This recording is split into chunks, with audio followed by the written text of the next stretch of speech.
Light to shadow, from color to chiaroscuro. Now, can you give me an example of a photographer who perfectly captured the human condition in black and I didn't white? fall asleep, and that sure didn't feel like a dream. Bueller? Weird. Diane Arbor. You'll have to forgive me for being a little tired as I do this review. I finished Life is Strange at about 1:30 this morning, so as you can imagine I didn't get much sleep, but I wanted to record my thoughts about this game as soon as possible. Before buying and playing Life is Strange, there's a few things you need to know. First up, it's an episodic game with 5 chapters, and it's a good length, but each chapter could take you up to a couple of hours to play. There are save points throughout the chapters, but you'll probably want to play a chapter at a time. Secondly, there are certain scenes that will probably make you feel uncomfortable if your family or friends were to come in and see you playing them, especially if you're a more mature male gamer. Specifically, there's a scene where Max, the main character, an 18-year-old girl, and her 19-year-old friend Chloe are splashing around the college swimming pool in their underwear, and if my wife had come in while that was on the TV, I would have had a hard time explaining what was going on. This game doesn't shrink back from covering some difficult issues too, so don't think the comic book-like graphics belie a children's game. There's plenty of swearing and adult problems being addressed. The controls are clunky, a few of the puzzles are boring, and the way you have to pick your way through repeating conversation lines to get to the right one can be frustrating. In a rather odd way, there's a few scenes near the end of the game where the lip sync and character animation seems to drop right down in quality. But I can only imagine that perhaps these scenes were added in at the last minute and they didn't have the time to do them to the standards met in the rest of the game. There was also more than one occasion when I considered stopping playing and uninstalling the game, because there's an awful lot of talking and some of the plot points are a little cliched. However, and this is a massive however, this game has given me the most chills down my spine of any game I've played, and perhaps any movie I've watched in a long time. You really want to get to know Max, and you really want to get to know Chloe and the other characters. I'm not talking about simple scares like in a horror film, but rather that feeling of wow, I don't believe this is happening, and because the character acting and the story are so good, you can't help but get attached to the people in the game and what happens to them. So I was emotionally affected by what happens in certain parts of the second half of the game.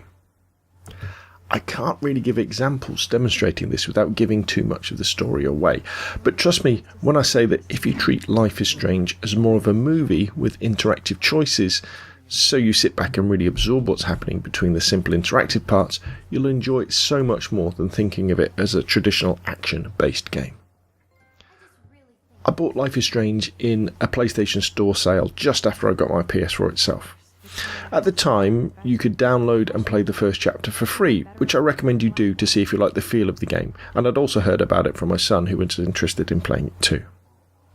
The basics of the story are that you are Max Caulfield, an 18-year-old photography student who has returned to Arcadia Bay, her hometown, to study at the Blackwell Academy. After a few minutes of seemingly banal story and gameplay, there's an incident which leads Max to discover that she can rewind time so she can change events by saying different things, moving or interacting with objects and acting differently. What then follows is a Twin Peaks-esque mystery where we start to discover some of the dark secrets behind the town of Arcadia Bay and its residents, with the main mechanic of the game being Max and Chloe basically getting into trouble and Max using her powers to sort things out. Life is Strange really stands out because the characters come to life through the voice acting, graphics and storyline. After finishing the game, there are scenes that I can still remember vividly, just like after you watch a really great film. So although I'm not sure I'd want to play the game again soon, perhaps in a year or two I'd definitely like to get to know Chloe, Max and Arcadia Bay again, and perhaps explore some different story paths. In conclusion, download the first episode for free and see if you like the feel of the game. Be prepared for some scenes that your better half might think are inappropriate if you're a male gamer over a certain age, and also for some really hard subjects. But treat Life is Strange like an interactive movie, enjoy the story and get taken along for the ride by the characters, see it all the way through to the end even if you're struggling, and I promise you'll have an amazing time. One final thing. With games like Life is Strange, it's so tempting to search the internet for the storyline, alternate plot paths, and explanations of what's going on. But beyond looking at reviews to see if you like the game, and maybe looking at the occasional puzzle to solve it when you get stuck, please don't try to uncover its secrets before you start playing it. And then the wonder you experience will be all the more stronger. Okay, so that's enough from me. Please put any questions or comments down below. If you enjoyed the video, hit like, and if you'd like to see more of the same, please subscribe.